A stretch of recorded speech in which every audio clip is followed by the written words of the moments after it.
moins d'argent dans les caisses du gouvernement fédéral. C'est l'objectif de l'action menée par la police à partir de ce jeudi.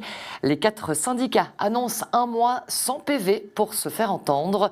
Il n'y aura donc aucune amende de stationnement ou de circulation jusqu'au 15 janvier, ou presque.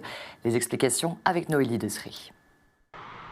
Du jeudi 15 décembre au 15 janvier 2023, les PV et les interpellations des policiers se feront plus rares. En cause, les 4 syndicats de police unissent leurs forces pour protester contre le gouvernement fédéral. Et cela se marque par 2 prises de position pour le mois à venir. C'est un mois sans amende de roulage. Uniquement pour les infractions bénignes, évidemment. Les gros criminels de la route ne passeront pas dans les mailles du filet. Vous vous en doutez, on ne veut pas mettre là en danger la population. Mais ensuite, vous aurez aussi d'autres actions qui risquent de donner des désagréments pour les citoyens, des désagréments pendant les fêtes et les achats de Noël. Vous pouvez vous attendre à ce qu'on vienne se promener un peu à Bruxelles aux heures de pointe, évidemment, ce qui est toujours un vrai plaisir sur la petite ceinture, à ce qu'on fasse notre travail de manière très très pointilleuse, dans les aéroports par exemple. Si les citoyens ont feu vert pendant un mois, les policiers, eux, voient rouge. Les pouvoirs politiques n'ont pas respecté leurs accords prévus pour janvier 2023 au sujet de la revalorisation salariale et la NAPAP, la non-activité préalable à la pension.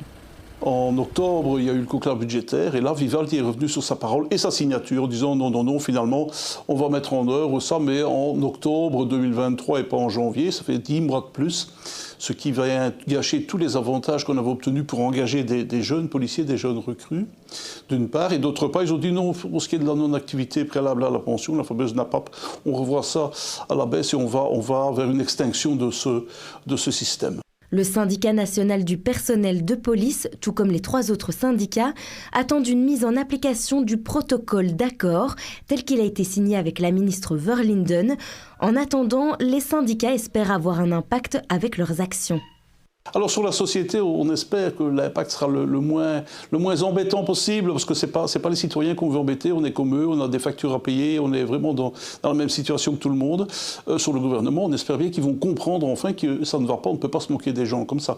Vous arrêtez les amendes de roulage, vous touchez au portefeuille de l'État, puisque l'État veut toucher au portefeuille des policiers, on leur rend l'appareil. Selon Sudinfo, plus d'un demi-milliard d'euros d'amendes de circulation sont collectés chaque année. Un mois sans pénalité représente donc un coup de massue pour le trésor public.